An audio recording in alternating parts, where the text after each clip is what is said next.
আজ রাত ভারতের আকাশেই ঘটতে চলেছে এক মহাজাগতিক মহাদৃশ্য।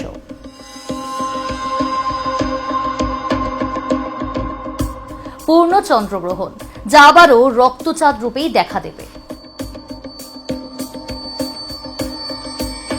নমস্কার, নিউজ 18 বাংলা ডিজিটালে আপনাদের স্বাগত। প্রিয়াঙ্কা রয়েছি আপনাদের সঙ্গে।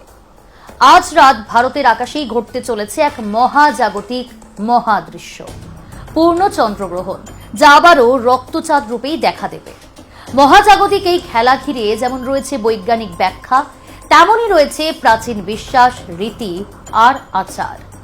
চাঁদ ঢেকে যাচ্ছে পৃথিবীর ছায়ায়, আর সেই মুহূর্তেই আকাশে দেখা দেবে এক লালচে রহস্যময় চাঁদ।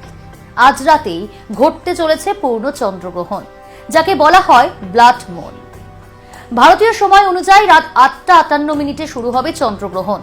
রাত 9:57 চাঁদের উপর ছায়া স্পষ্টভাবে পড়তে শুরু করবে, আর রাত 11:42 দেখা যাবে গ্রহণের চূড়ান্ত দৃশ্য। ভোর রাত 1:26 সমাপ্তি ঘটবে এই আকাশ যাত্রার। প্রায় 5 ঘন্টারও বেশি স্থায়ী হবে এই গ্রহণ, আর তার মধ্যে 82 মিনিট ধরে চলবে পূর্ণ চন্দ্রগ্রহণ। ভারতের প্রায় প্রতিটি রাজ্য থেকেই দেখা যাবে এই বিরল দৃশ্য। দিল্লি, কলকাতা, মুম্বাই, চেন্নাই, হায়দ্রাবাদ, বেঙ্গালুরু সব জায়গা থেকেই স্পষ্টভাবে দেখা যাবে রক্তচাঁদ, অর্থাৎ ব্লাড মুন। আকাশ পরিষ্কার থাকলে গ্রামীণ এলাকা থেকে উপভোগ করা যাবে এই গ্রহণের অপূর্ব মুহূর্ত। কিন্তু চন্দ্রগ্রহণ মানে শুধু জ্যোতির্বিদ্যার খেলা নয়, ভারতীয় সমাজে এর সঙ্গে জড়িয়ে রয়েছে নানা ধর্মীয় বিশ্বাসও। দুপুর 12:57 থেকে শুরু হয়েছে সূতককাল। শাস্ত্র মতে এই সময় রান্না বা খাবার খাওয়া একেবারেই নিষিদ্ধ। গর্ভবতী মহিলাদের বাইরে বেরোনো নিষেধ। নতুন কোনো কাজ শুরু করা, বিয়ে বা গৃহপ্রবেশের মতো শুভ কাজ করাও এ সময় অশুভ বলে ধরা হয়। তাহলে কি করা উচিত? হিন্দু শাস্ত্র মতে গ্রহণ শুরুর আগে স্নান করে নেওয়া শুভ। গ্রহণ চলাকালীন ভগবানের নাম জপ, মন্ত্রপাঠ, ধ্যান বা ভজন করা ইতিবাচক বলেই ধরা হয়। ঘরে গঙ্গাজল ছিটিয়ে পরিবেশ শুদ্ধ করারও পরামর্শ দেন পুরোহিতরা। একটু বিস্তারিত বলি, তাহলে কি করবেন? গ্রহণের সময় বাড়িতে থাকা খাবার এবং জলে তুলসী পাতা দিয়ে রাখুন।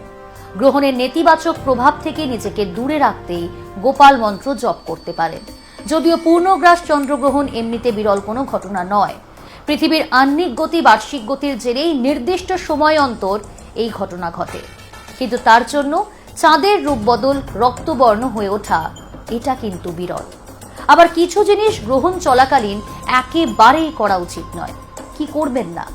গ্রহণের সময় বাইরে কোথাও না যাওয়াই ভালো। নিজের ঘরে থাকুন, তবে ভুলেও শোবেন না। গ্রহণের সময় খাওয়া দাওয়া করবেন না, এমনকি খাবার তৈরির প্রস্তুতিও না নেওয়াই উচিত। কারণ এই সময় ছুরি কাঁচিতে হাত দিলে বিপদ হতে পারে। এই সময় শৌচালয়ে যাবেন না, স্নান তো দূরস্থ, মলমূত্র ত্যাগ না করাই ভালো। পূর্ণগ্রাস চন্দ্রগ্রহণের সময় দাঁত মাজবেন না, চুল দাড়ি আঁচড়াবেন না, কাটবেনও না। খালি চোখে গ্রহণ দেখবেন না, তাতে চোখের ক্ষতি হতে পারে।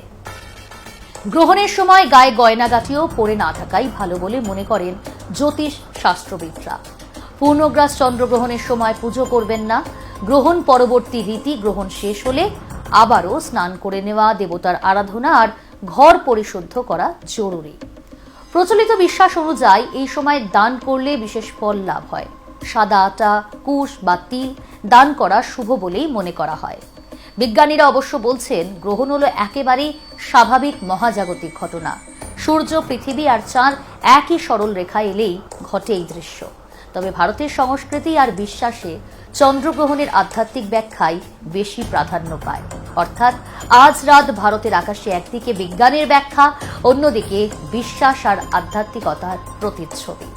মহাজাগতিক এই দৃশ্য উপভোগ করতে অবশ্যই চোখ রাখুন আকাশে। তবে নিয়ম কানুন মেনে চললে বিশ্বাসীদের কাছে এই রাত আরো পবিত্র হয়ে উঠবে।